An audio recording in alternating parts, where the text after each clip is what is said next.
Baik, selanjutnya langsung aja kita kepada Ustadz Daam dipersilahkan.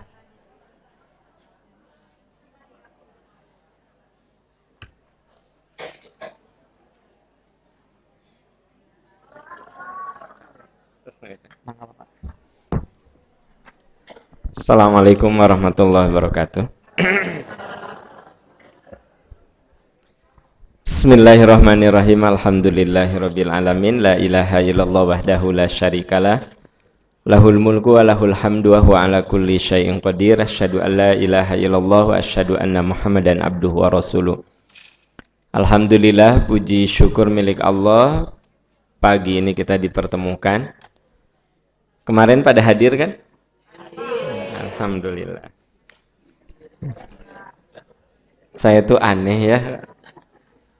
Masih ada yang SMS gini. Ih, nyesel Pak Am nggak ada. Dengar ya, saya mengoreksi. Tolong besok lusa jangan begitu.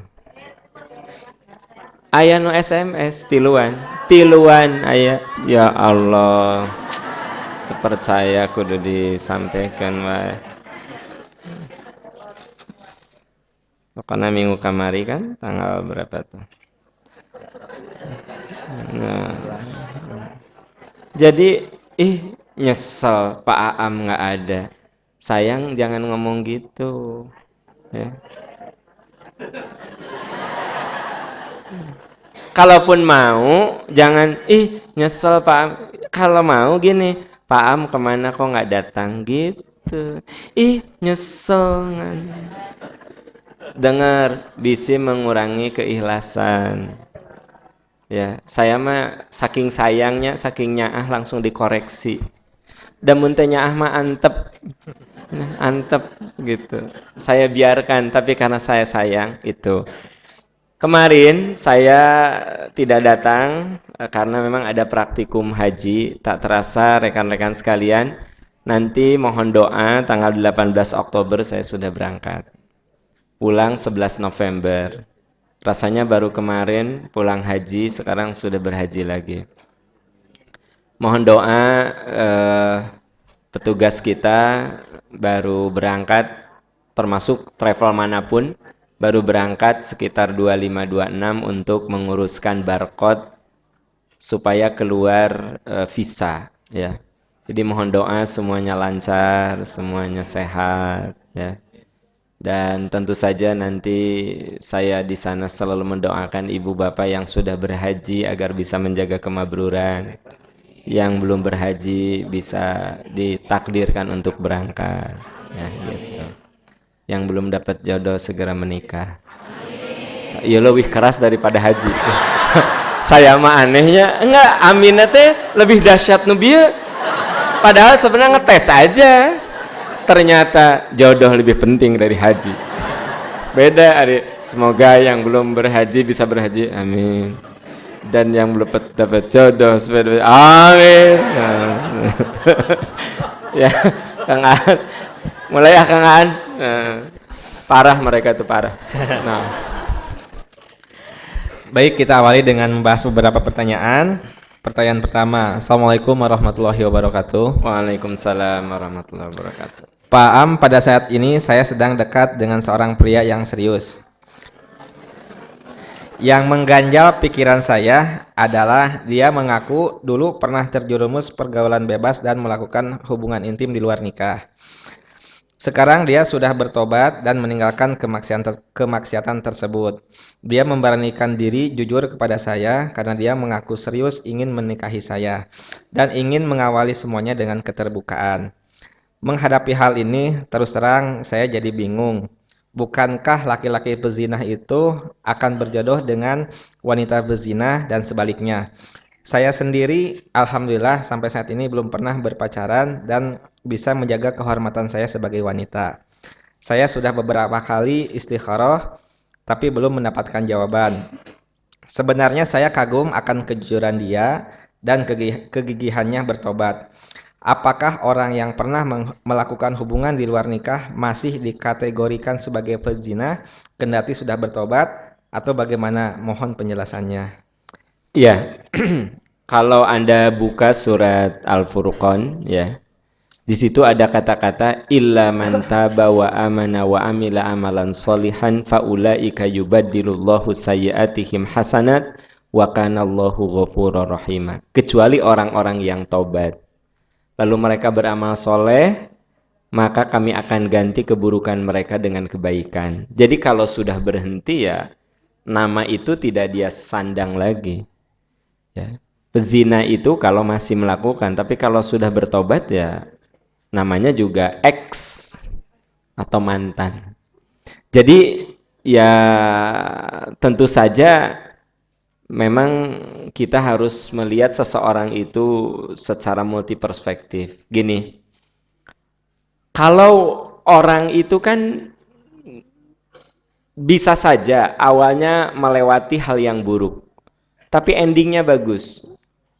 Umar bin Khattab itu salah satu calon penghuni surga. Dan Anda tahu, Umar sendiri mengatakan, seluruh dosa udah saya lakukan. Ya. Pacar Anda mah mungkin cuma berzina aja, Umar mah membunuh. Judi, mabok, rutin lah dia. Rutin banget gitu. Tapi, apa kata Nabi? Aku pernah bermimpi, duduk di sebuah telaga, di sebelah kiri kananku ada sejumlah sahabat-sahabatku. Di antara yang disebut oleh Rasul adalah Umar bin Khattab. Emang orang tuh tipe penghuni surga tuh ada yang dari awal soleh, seperti tipe Abu Bakar. Abu Bakar memang lurus dari awal. Makanya dari awal Abu Bakar mah nyobat sama Nabi. Karena memang banyak sifat-sifat yang sama. Sobat lah itu. Abu Bakar sama Rasul tuh. Makanya Abu Bakar adalah orang yang kategorinya as-sabiqun al-awwalun. Generasi awal yang menganut Islam. Dia punya siapa tuh? Pariman. Ternyata dipicen, tapi sian dipulung batu.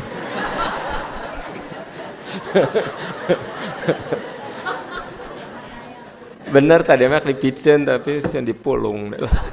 Pariman. Nah, kan sok harot mau ninggalin batur dipicen. Jadi lupa lagi an bahas nama saya teh.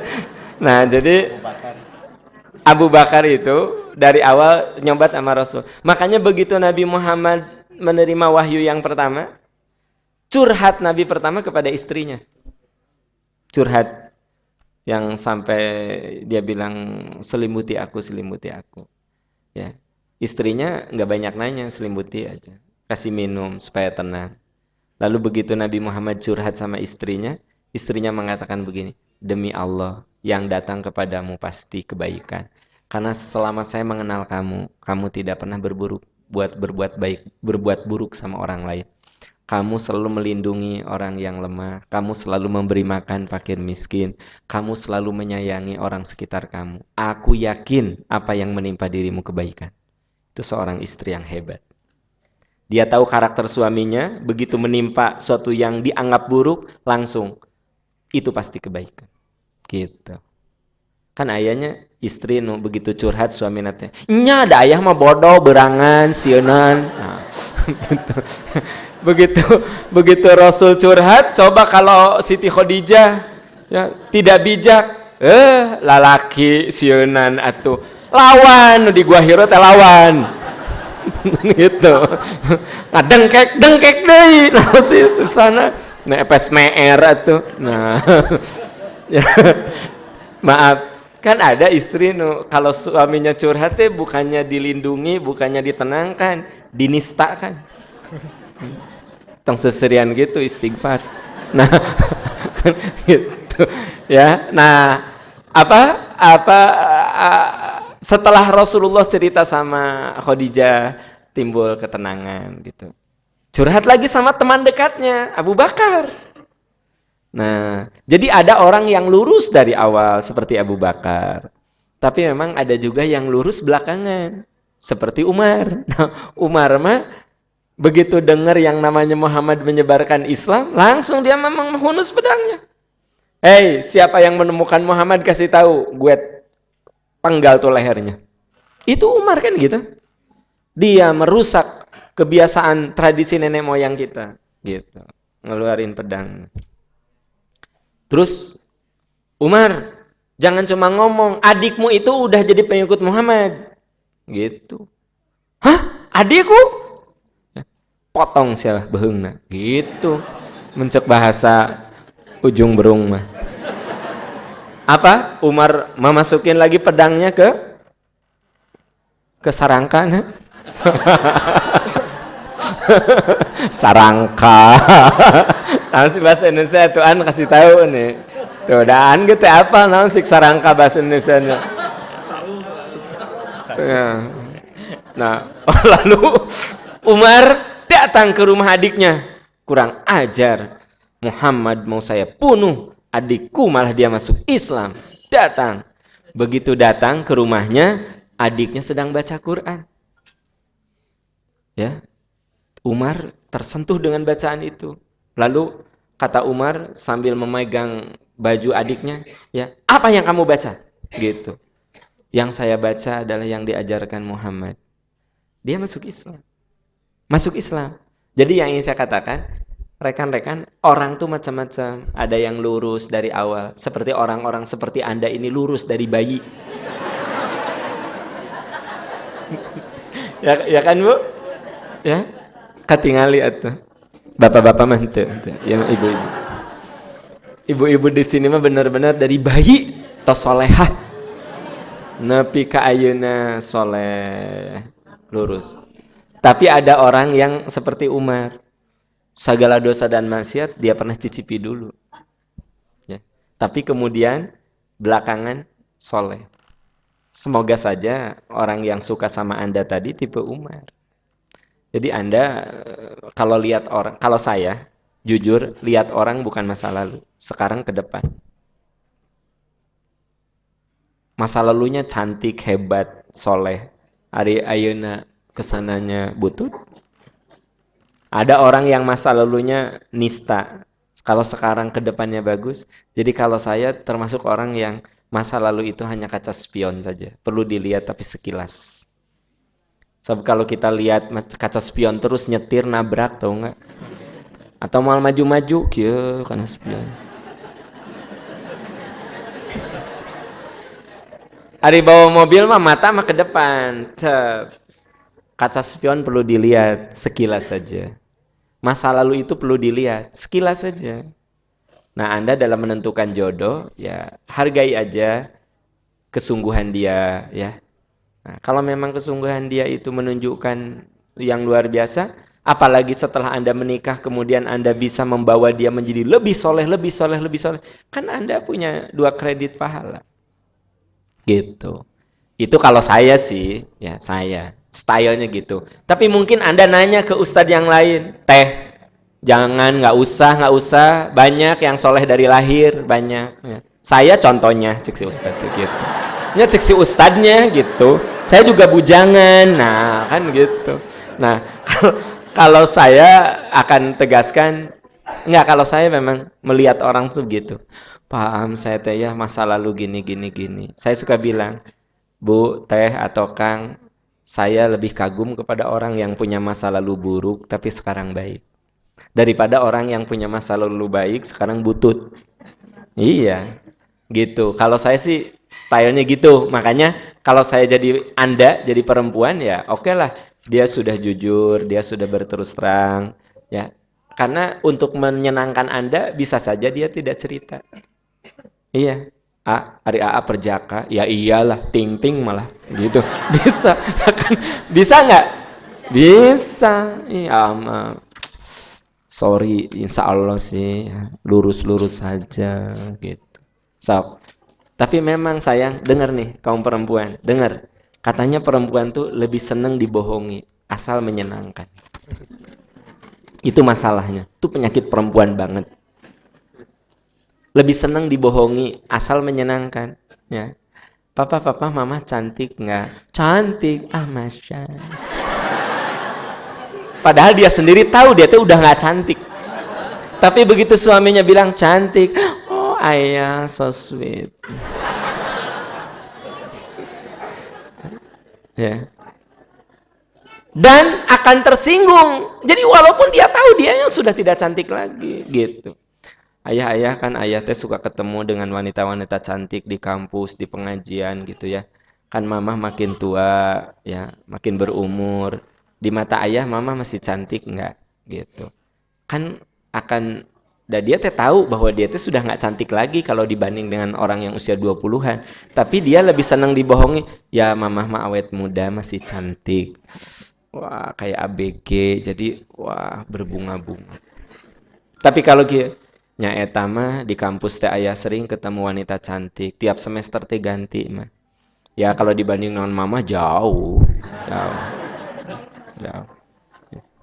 Mama kan usia udah 40, itu mahasiswi mah 18, 20 gitu. Sok langsung tek baut. Jadi perempuan tehnya denger tong seserian lihat sini. Perempuan tehnya lebih senang dibohongi. Iya, itu penyakit Anda. Bener ya? Saya ngomong dari hati ke hati benar. Saya nggak akan lihat ke mereka itu. Ya, gitu. Jadi Anda lebih nggak suka orang tuh jujur gitu. Ketika suami Anda mengatakan, iya mah, mama kan sudah berumur ya tentu mama lebih tua dari mahasiswa ayah. Pantesan nih rajin ngajar teh. Teh nyara rambung, teh nyambung itu. Tapi kalau mamah mah tuh walaupun sudah berumur kelihatan muda, ayah mah bangga punya istri kayak mama. Sweng sweng sweng sweng. Wing wing wing wing wing wing wing wing gitu. Iya. Ya. Oke. Begitu calon suami Anda jujur, Anda langsung kecewa. Ternyata masa lalunya butut. Coba kalau cowok tadi membohongi Anda tetapnya tenang meren. Nah itu masalahnya. Begitu calon suami Anda jujur, Anda kecewa. Tapi kalau dia bohong, Anda bahagia. Itu asup akal, cek saya. Rada aneh kadang-kadang memang. Makanya wanita adalah makhluk yang paling sulit difahami.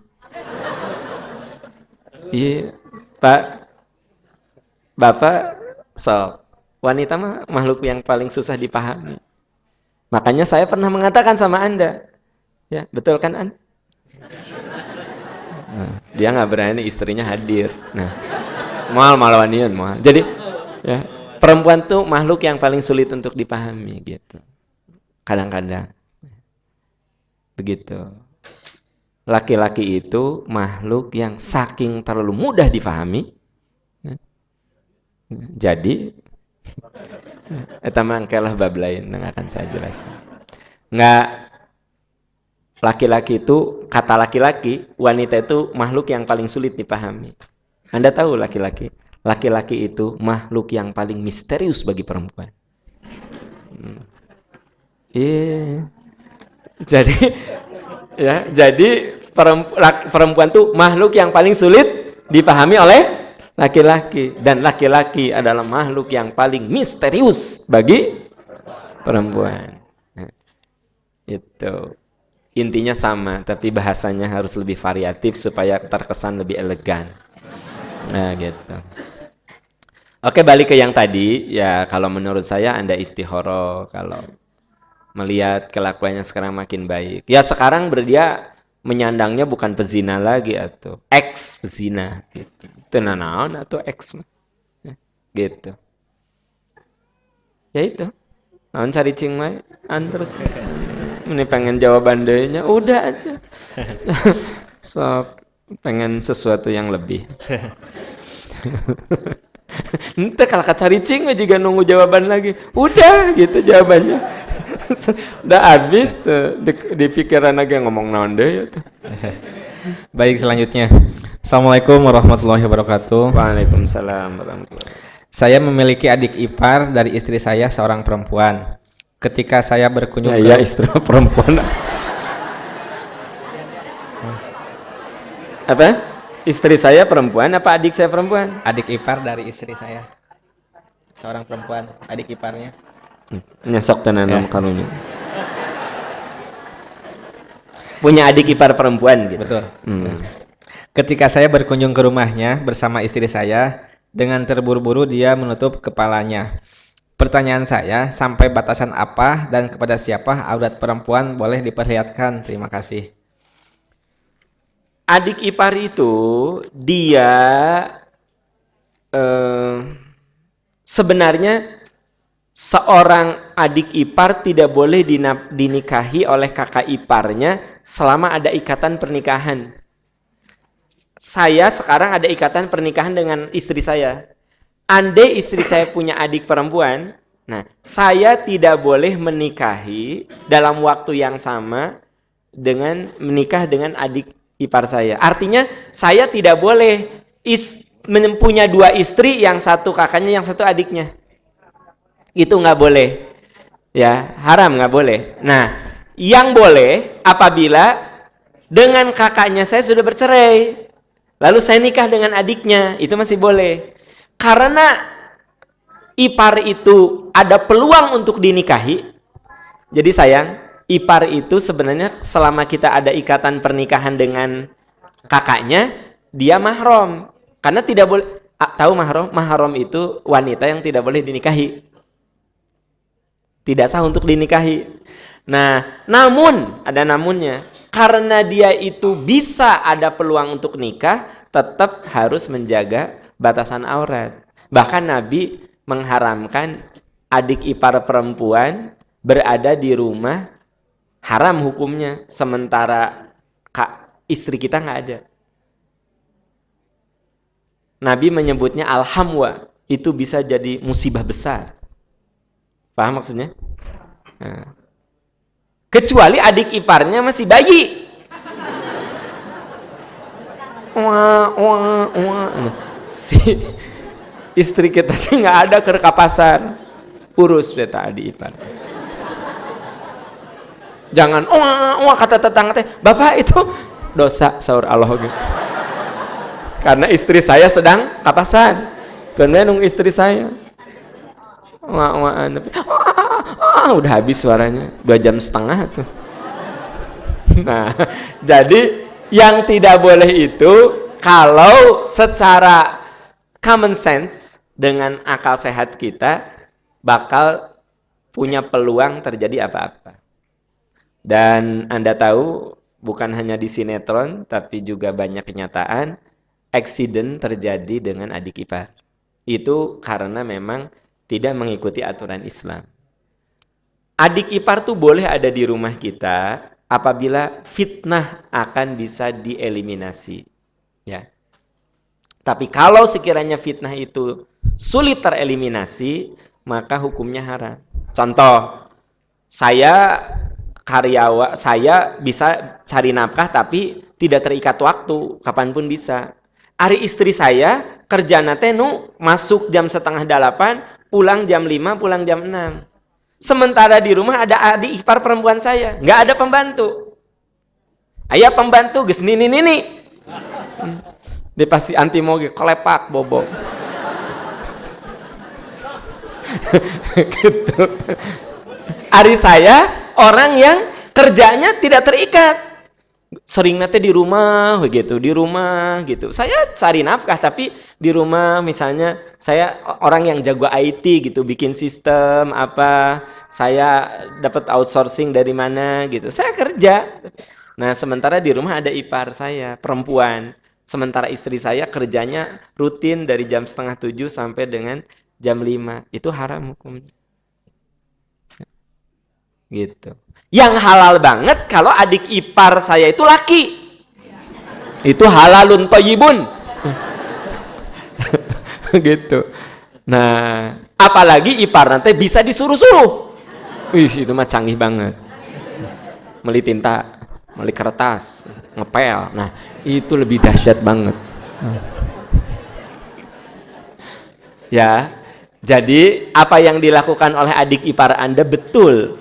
Dia tergopoh-gopoh cepat cari kerudung nutup aurat. Karena dia tahu bahwa kakak ipar itu punya peluang untuk menikahi dia. Gitu. Itu yang harus jadi catatan. Ya. Bapak tiri tidak boleh menikahi anak tiri kalau si bapak itu Ya, kalau si bapak itu sudah berhubungan intim sama ibunya, ya. Jadi anak tiri itu muhrim. Misalnya saya nikah dengan seorang janda yang punya anak perempuan, ya. Saya dengan janda itu nikah gitu ya. Nah, kalau anak tiri saya itu udah gede, udah enak dilihat gitu ya, itu sebenarnya dia harus menjaga batas-batas dengan bapak tiri walaupun saya tidak boleh nikah sama dia. Tapi betapa banyak kejadian ya bapak tiri melakukan satu keburukan terhadap anak tirinya. Tidak semua, tapi ada kasus. Itu sebabnya kalau Anda sebagai anak tiri ya, Anda bertemu dengan ayah tiri sudah dewasa gitu, Anda harus jaga kehormatan. Maksudnya pakaian jangan seenaknya, hindari untuk kholwat. Kholwat itu berduaan di rumah gitu. Itu sebenarnya agama mengajarkan seperti itu, ya. Kecuali kalau saya nikah dengan seorang janda yang dia itu punya bayi 4 bulan. Gitu.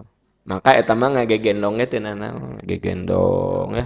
Tidur meluk anak bayi itu nggak masalah gitu.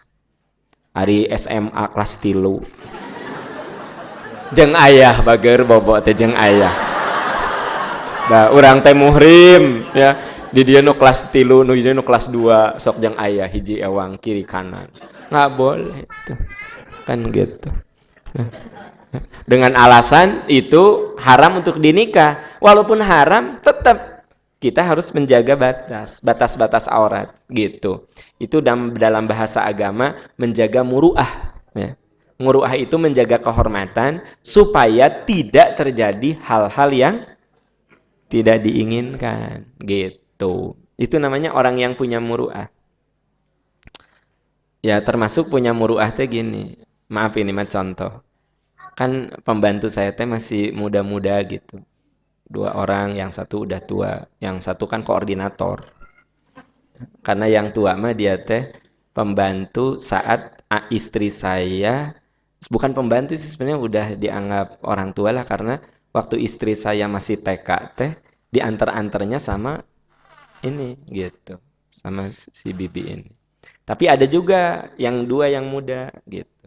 Saya kalau mau ke rumah ya, bukan jam pulang saya suka nelpon, "Mah ya di mana?" gitu. Kenapa gitu? "Aku mau ke rumah, ada siapa?" "Nya ya si bibi duaan." "Oh, saya nggak, iyalah terjadi gitu."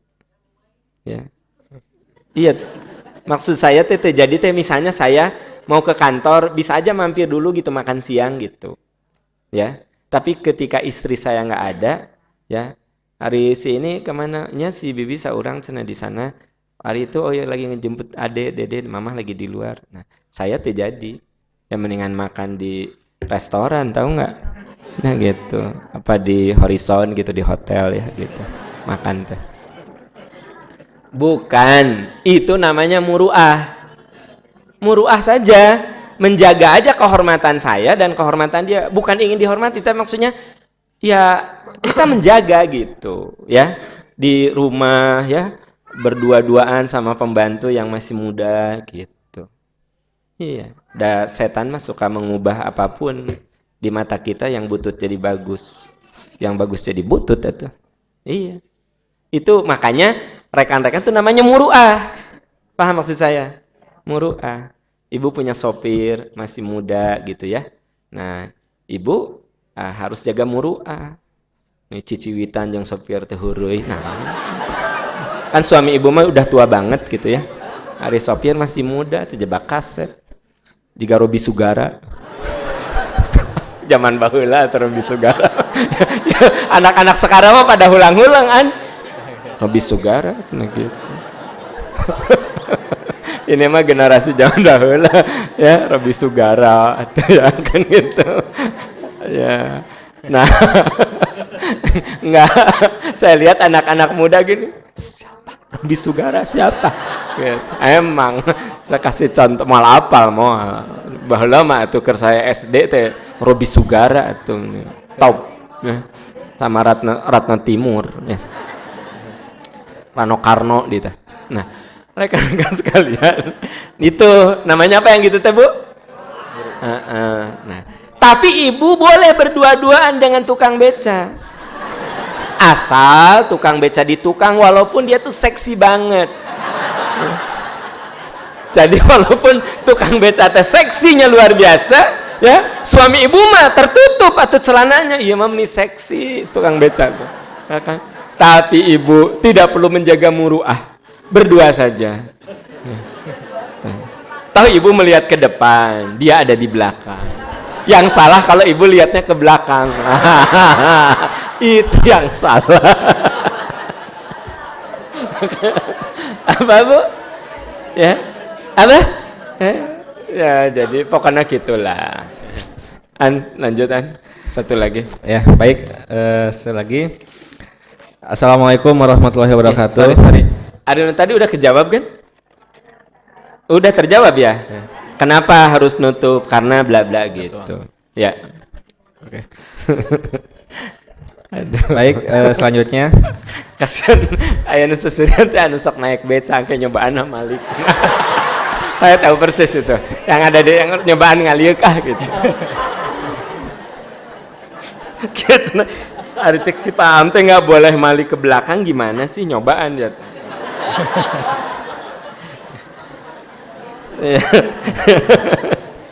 Lanjutan.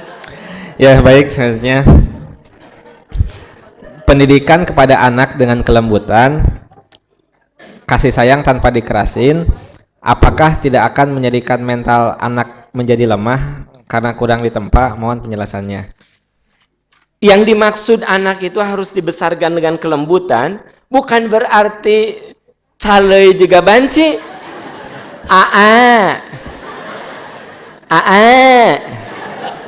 Makan. Bukan gitu. Jeung culak colek ka budak teh. Hai. Bukan gitu atuh. Ya, eta mah lebay. Jadi, tolong di dalam kelembutan itu ada ketegasan, tapi di dalam ketegasan itu ada kasih sayang.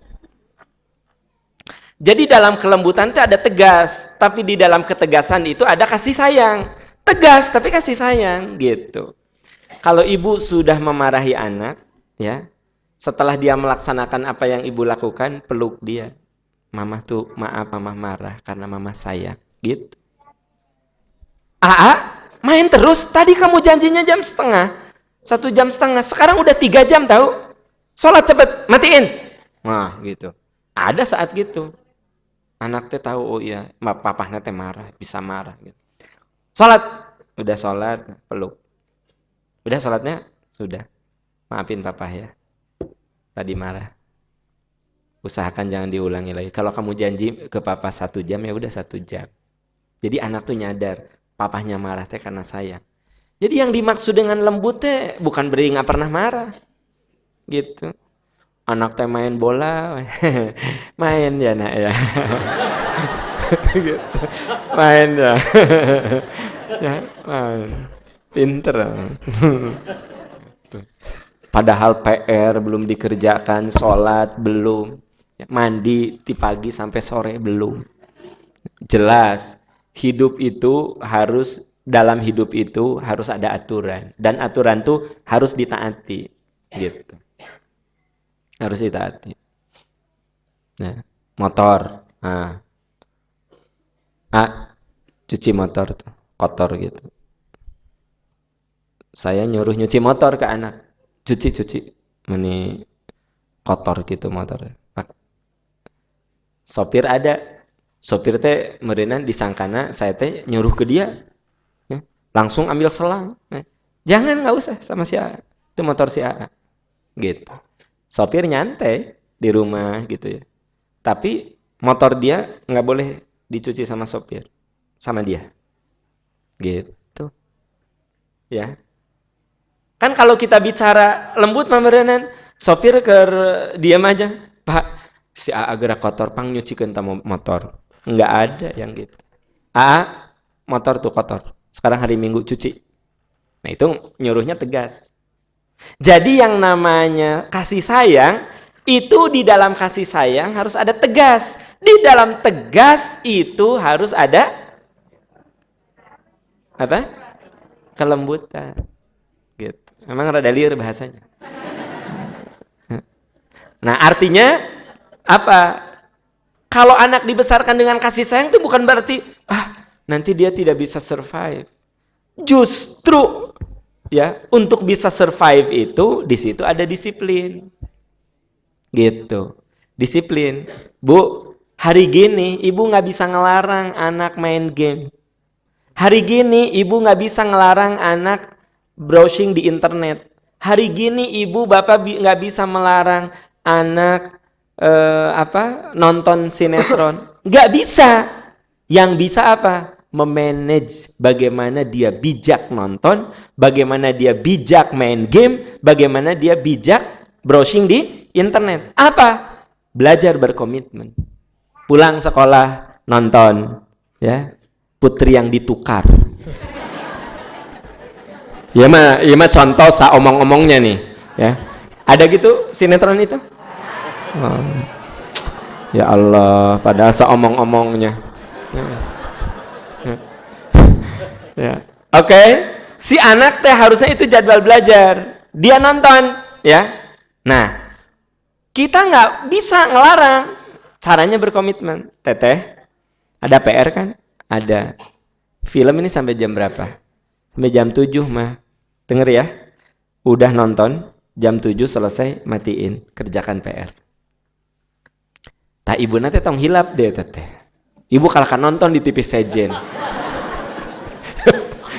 Nonton ibu teh nepi ka jam 8. Nya anak teh kalem we kieu bari ningalian. Si mamah ge eueuh. Terus begitu selesai, makanya di dalam ketegasan itu ada pengawasan. Ya, begitu selesai film jam 7, nah, tunggu dulu, anak punya kesadaran nggak? Anak nggak ada kesadaran, ibu datang. Teteh, ingat perjanjiannya tadi sampai jam berapa? Oh, itu mah. Itu kan janji kamu, matiin PR kerjakan. Itu. Jadi apa? Ada bargaining yang salah juga kalau denger ya, anak mama haram menonton. Haram. Segala nggak boleh. Itu juga salah. Nanti anak tetap aja dia tuh begitu gaul sama temennya, cerita tentang itu, cerita tentang ini, dia nggak nyambung gitu. Hari gitu mah cerita tentang dia masih nyambung, tetapi juga dia tahu disiplin pelajaran gini. Jadi memperlakukan anak dengan lembut bukan berarti membuat dia cengeng, bukan berarti membuat dia tidak survive. Karena di balik kelembutan harus ada aturan yang tegas, gitu. Di balik aturan yang tegas harus ada kearifan dalam menerapkannya. Seperti itulah kurang lebih, ya. Gitu. Memang sih kalau dijawabnya detail mah itu butuh, ini mah harus jadi pelatihan. Jadi bahan pelatihan gitu. Ngasih contoh bagaimana trik-trik supaya contoh Bu, kalau ibu lihat anak teh main sepeda aja, kan dia teh baru punya sepeda. Sesepedahan gitu ya. Terus dia teh belum mandi, belum sholat. Nah, cara ibu supaya dia berhenti sepeda, terus dia sholat, dia mandi gimana? Ya, yang paling bagus ibu ikut dulu. Ayo nak, ikut udah gitu teh sayang. Nah, ya sepedanya kasihan capek deh. Pasti dia juga capek. Kamu juga kan udah capek kan? Harus mandi. Ya. Tapi aku mah belum capek. Tapi sepedanya capek. Tapi ibu ikut dulu dengan dia. Tapi kalau gini, ya Allah dari tadi main terus, mandi, sholat. Itu terlalu ekstrim. Tapi kalau Anda larut dulu, gitu. Baru. Tapi larutnya jangan di jam 7 sampai jam 8 atau mah budakeun. Ya, jadi ada ilmunya lah yang gitu teh. Ada ilmunya. Oke, Kang Aan, itu saja dulu ya. Baik, alhamdulillahirrahmanirrahim. Demikian bahasan pertanyaan. Semoga bermanfaat dan mohon maaf apabila ada beberapa pertanyaan yang belum sempat dibahas kali ini. Insya Allah di lain kesempatan kita bisa membahasnya. Dan untuk sementara kita break dulu. Kita kasih kesempatan kepada Bapak dan Ibu dan juga teman-teman apabila ingin berinfak, silahkan kepada teman-teman aktivis dipersilahkan.